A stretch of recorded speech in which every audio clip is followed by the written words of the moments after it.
Keith Thurman's biggest flaws. Keith Thurman is fast, athletic. He hits hard.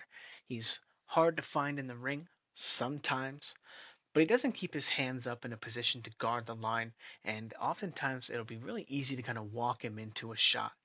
Go ahead and stick around for the end of the film study. We're actually going to watch that entire fight, Zoo versus Judah. But Keith Thurman, again, without keeping his hands up, it winds up becoming increasingly easier and easier to hit him when you chase him around as the fight goes on because his hands also get lower and lower, not in a position to interact with the line.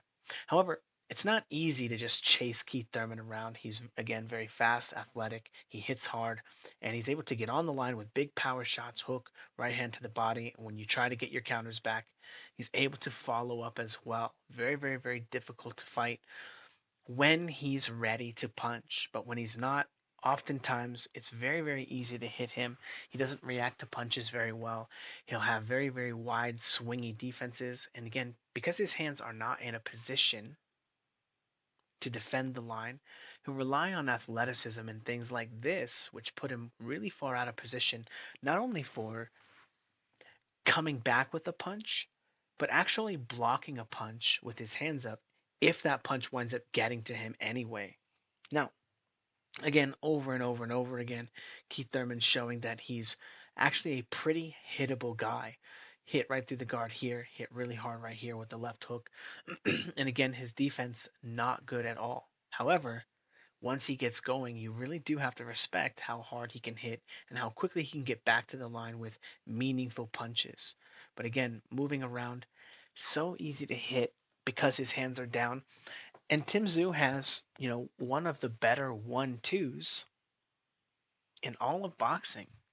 And him circling around and not keeping control of the line, not interacting with the jab, and having that very squared handed approach where his hands are just kind of in this zone, not really ready to interact with the punch, not really ready to interact with the first punch, let alone a possible second. Okay. Now, I don't know how many of you guys have seen this entire fight, but we're going to kind of take a look. And what Zab Judah does in the first and the second round are essentially what Keith Thurman is going to try to do against, uh, I'll say Baby Zoo, but Kasha Zoo's son Tim Tszyu. Okay, now Zab Judah, very fast, sharp, athletic, also lacked defense, lacked an ability to control space by blocking and catching punches. Um, Catching punches, like catching a jab in the open stance versus the closed stance, is much different. It's very dangerous to parry and block shots. Um, so some of that is forgivable, but never being able to block punches prevents him from being able to be on the line. Now again, check these out, right? These jabs coming at him, his hands are down. How susceptible is he to a follow-up punch? Okay, well, we all know how this fight turned out, right? But one of the things that's really interesting is that while I don't think that Keith Thurman is Zab Judah, like Zab Judah was very sharp and very crisp and very fast, Zab Judah wasn't Keith Thurman either, and there's a little bit of that where some of the things that Keith Thurman does are a little better, but I think overall Zab Judah is better, even though I don't think he would have won in a fight probably because, I don't know, maybe the body shot, who knows? Keith Thurman's pretty susceptible to the body shots, but Zab Judah would wilt. Now, as we take a look at this, most people don't probably remember this at all, but here he is, getting Zoo to pendulum on him, get his foot to the line, boom, cracks him with the shot, walks him right into it. Tim Tszyu is not very creative coming forward. He's not very active coming forward. He'll very likely wind up walking into some stuff. Now, here, I don't think that Tim Tszyu, or I don't think Keith Thurman is as sneaky as Zab Judah or as one punch powerful, but I do think that he's, I guess he's more prepared to fight 12 rounds in that regard, if we're matching them up against each other. But the defense is very similar here, right? The defense is very similar. The lack of defense, the lack of keeping his hands up in a position. Now, this is really interesting. Here's Jane 80. Did this guy ever ref any Mayweather fights? Here he is telling Zabju to keep his head up. You guys, all you guys that come to my channel and always tell me this rule has never been forced. No, it's just never been enforced against Floyd Mayweather. But Zab Judah, what did he do? He did the same thing that Floyd Mayweather will do, right? Came in with a 1-1-2, threw a shot, got under the lead hand of his opponent. Now he's in this vulnerable position that he manufactured himself, right? Ready to get a break. And the referee does his job and tells him to keep his goddamn head up. Ooh, keeping his hands down. Boom, boom. Very susceptible to follow-up shots. But this fight was no easy fight for Koshizu. It wasn't some, you know, easy knockout. He got hit, he got cracked, he got hurt, and he got hurt multiple times in this fight. And this is a very similar thing that Keith Thurman is going to try to do again. Uh, Zab Judah very sharp, very fast with his shots, very crisp punches. I don't think Keith Thurman is as sharp and as crisp, but Keith Thurman has better circling and better movement than Zab Judah. People all, on average call it lateral movement, but it's not really just lateral. You're also moving around your opponent in a circular pattern.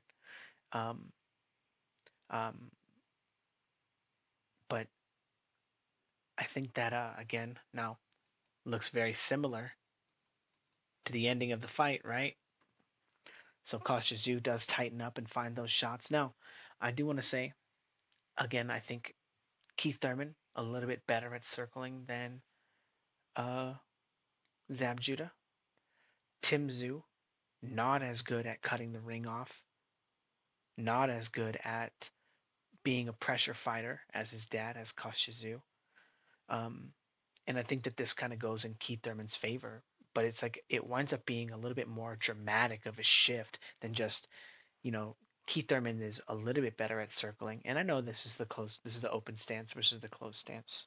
Um, but I think that the margin is going to be a little bit because as we can see, Koshizu very mobile, and he got smacked in that round. He lost that round clearly, and here he is putting a lot of pressure on Zab Judah and Tim Tszyu, very patient, I'll say, very deliberate, not as capable of moving into big, huge punches like this, cutting the ring off here. Look at how he cut the ring off here. He's gonna get that angle right here. Pendulum's here, gets his foot down. Zab Judah's crossing that line, trying to time him here. I don't think Tim Tszyu is as active at attacking those points on the ring as his dad was. And that's what it's all about at the highest level. You have to cut that ring off. Look at how many times he's going to have to cut it off to get Zab Judah in a position where he can catch him with that shot. Line up all the things, make sure that Judah's the least ready that he could be.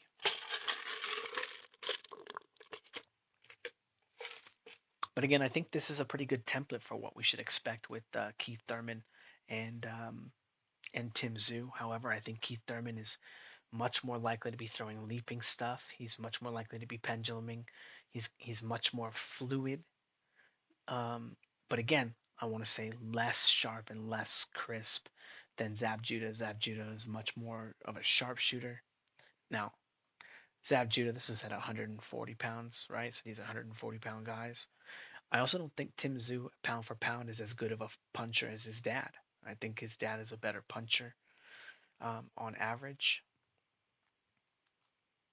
So, but anyway, it's really interesting because again, this kind of stuff is what Tim Tszyu is going to need to be able to chase a crazy good athlete like Keith Thurman. And Keith Thurman really doesn't get the credit for being the crazy good athlete that he is, simply because not only does he actually get hit in every fight and it's obvious, right? Like, Floyd Mayweather would just duck below the waist in those sequences where he doesn't want to fight and hold. Keith Thurman will just stand there in a shell, let you hit him, right? Hit you around the guard, hit him to the body. Again, his defense very poor. Another reason why he gets hit to the body so clean so often. Um, but anyway, Keith Thurman, I think he's gonna be tough to He's going to be very tough to fight. He's going to be tough for Tim Tszyu to find because Tim Tszyu is not very good at pendulum stepping, closing the distance. But anyway, if you guys like the film study, check it out. There's Keith Thurman versus, here we go, boom, pow, got him. But we watched Keith Thurman versus Sean Porter. We watched Keith Thurman versus Barrios versus Josecito Lopez. We watched Tim Tszyu versus Gosha. Um, we're gonna watch Tim Tszyu versus Jeff Horn. We're gonna watch Tim Tszyu versus. We don't need to watch this. I'm so sorry, Zap. You're my favorite. We're gonna watch Tim Tszyu versus Dennis Hogan as well. Um, and yeah, so we got a lot of stuff. Check it out on Patreon. It's $10 to sign up, $10 a month, and the first 7 days are free. So if you guys want to check it out, see what the film studies are, they're all live film studies, similar to the one that I was doing with Koshizu, but and Zav here, more live film study, but much more in depth, talking about much more things, talking much more shit too.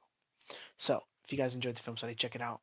Also, don't forget to check out my new MMA students YouTube channel, Jared McLaughlin MMA. We're gonna be working together, and we've got to fight this month in like 2 weeks. And yeah, it's gonna be a fun ride. All right, see you guys.